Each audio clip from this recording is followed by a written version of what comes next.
श्री चंद्रशेखर जी, धन्यवाद। घड़ी का और समय का ध्यान रखो। 6:30 बजे मंत्री जी मैं का जवाब आना है। आपके एक से एक शब्द की वैल्यू समझता, आप कहो मैं बैठ जाऊंगा सर। नहीं बोलिए, आपको बोलने के लिए देश की जनता ने भेजा है। धन्यवाद, धन्यवाद अध्यक्ष। हम आपदा प्रबंधन संशोधन विधेयक पर विचार कर रहे हैं सर, जिसमें मूल अधिनियम की 79 धाराओं में से 51 धाराओं में संशोधन का प्रस्ताव है। हालांकि ये संशोधन आवश्यक हो सकते हैं, परंतु यह तरीके कुछ जटिल हो सकते हैं, खासकर नए सदस्यगण मेरे जैसे के लिए, जिन्हें मूल अधिनियम और संशोधन विधेयक दोनों का अध्ययन करना पड़ता है। इस विधेयक की समझ में कठिनाई हो सकती है और विधायी प्रक्रिया में जटिलता आ सकती है। इस संदर्भ मेरा सुझाव है कि यदि संशोधन विधेयक के माध्यम से मूल अधिनियम को ही प्रतिस्थापित करके एक नया विधेयक प्रस्तुत करे, तो यह न केवल विधेयक को अधिक स्पष्ट और समझने में आसान बनाएगा, बल्कि लेजिस्लेटिव ड्राफ्टिंग प्रक्रिया को भी सरल कर देगा। वर्तमान में संविधान की 7वीं अनुसूची में इसकी स्पष्ट एंट्री का उल्लेख नहीं किया गया है।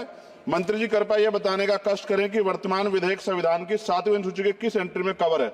यह प्रश्न इसलिए महत्वपूर्ण है क्योंकि यदि हम इसे संविधान की 7वीं अनुसूची में स्पष्ट रूप से दर्ज करते तो यह विधेयक लाने का आधार और संसद की विधायी शक्ति को स्पष्ट रूप से मान्यता मिलती।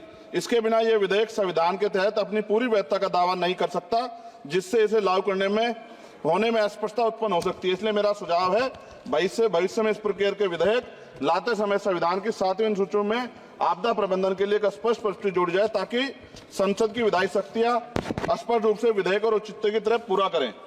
मेरा प्रश्न केंद्र सरकार द्वारा राज्य को आपदा के समय धनराशि और अन्य सहायता प्रदान करने की तरीके से संबंधित है। हम सभी जानते हैं कि जब भी कोई आपदा आती है, केंद्र सरकार विभिन्न राज्यों को राहत देने के लिए धनराशि और सामग्री भेजती है।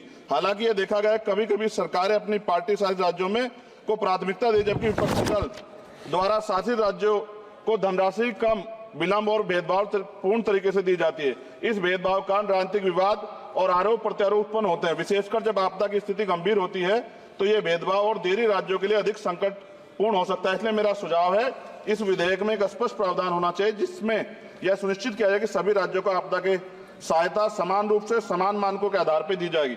यदि प्रारंभिक सहायता प्रदान की जाती है तो यह सभी राज्यों के लिए समान और किसी भी राज्य में भेदभाव का शिकार उसको ना होना पड़े। साथ साथ विधेयक में यह प्रावधान है कि आपदा डाटाबेस के साथ अगर आर्टिफिशियल इंटेलिजेंस, रिमोट सेंसिंग और डाटा एनालिटिक्स जैसी टेक्नोलॉजी का इस्तेमाल कर डाटाबेस की उपयुक्तता बढ़ा सकते हैं। इस प्रावधान भी विधेयक के हों। एनडीएमए में जो आपने स्पेशलिस्ट स्टाफ रखेंगे, क्या नियुक्ति में SC, ST और OBC को आरक्षण का प्रावधान दिया जाएगा? क्या ये बल सिर्फ मैन पावर होंगे या आवश्यक राहत सामग्रियों उपकरणों से भी लैस होंगे? इन बलों को वित्तीय संसाधन भी देने होंगे जिससे प्रभावी ढंग से कार्य कर सकें। आपदा प्रबंधन नीति डिजाइनिंग में पूर्व चेतावनी प्रणालियों के उन्नयन को शामिल करके पूर्व चेतावनी प्रणालियों को प्राथमिकता दी जाए। आपदा प्रक्रिया कोष में ऐसे प्रावधान होने चाहिए कि आपदा होने के 24 घंटे में ही प्रभावित राज्य जिला प्रशासन को एक निश्चित प्रारंभिक राशि जारी हो सके। जापान जैसे देशों के तहत 72 घंटे की महत्वपूर्ण प्रतिक्रिया योजना को लागू करना, ताकि समय और बचाव कार्य कुशल समन्वय हो। जनता और NGO को भी एक्ट के तहत बनी सभी एजेंसीज के साथ मिलकर काम करने की योजना पर बल दिया जाना चाहिए। किंतु संशोधन विधेयक में ऐसा कोई प्रावधान नहीं दिखता जो कि आपदा के समय नागरिकों, NGO और सामाजिक संगठन रोल को सुनिश्चित करे। आपदा राहत को नागरिकों के लीगल राइट बनाने पर जोर देना चाहिए। और अध्यक्ष जी, सबसे महत्वपूर्ण ये है, आपदाओं में अपने परिजनों और संपत्ति को खोने वाले व्यक्तियों के मानसिक स्वास्थ्य को सहायता प्रदान करने के लिए मनोवैज्ञानिक पुनर्वास कार्यक्रम को आपदा प्रबंधन नीतियों में एकीकृत करने की आवश्यकता है। वायु प्रदूषण ये भी एक तरह का डिजास्टर है। दिल्ली और NCR के तमाम क्षेत्रों में अध्यक्ष जी इतनी बुरी हालात है, हवा जहरीली हो गई है, मेट्रो सिटी में सब जगह हाल है। इसको भी इसमें जोड़ा जाना चाहिए। लोगों का जीवन कीमती है, लोग जब सुरक्षित नहीं रहेंगे तो फिर जीवन कैसा? सर, नगीना लोकसभा क्षेत्र से मैं आता हूं सर। किसानों को हर बार बाढ़ के कारण नुकसान होता है और जब वो जाते हैं दफ्तरों में तो अधिकारी धमकाकर भेज देते हैं वापस। कोई मुआवजा नहीं मिलता, मुआवजा के नाम पे खाना पूर्ति होती है।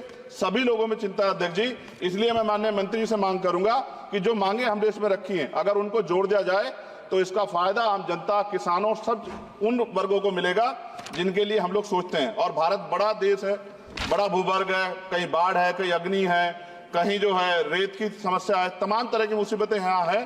तो मैं माननीय अध्यक्ष जी आपके माध्यम से सरकार से मांग करता हूं और माननीय मंत्री जी से कि इस बिल पे, जिस विधेयक को और मजबूत करें जिससे इसका लाभ जनता को। माननीय अध्यक्ष जी आपका धन्यवाद। नहीं, नए सदस्य हैं, लेकिन उन्होंने बहुत अच्छा विधेयक पर बोला है। पड़ोस वाले भी समझ लो, अच्छा है। नहीं, ये तो पुराने, यहाँ पे आप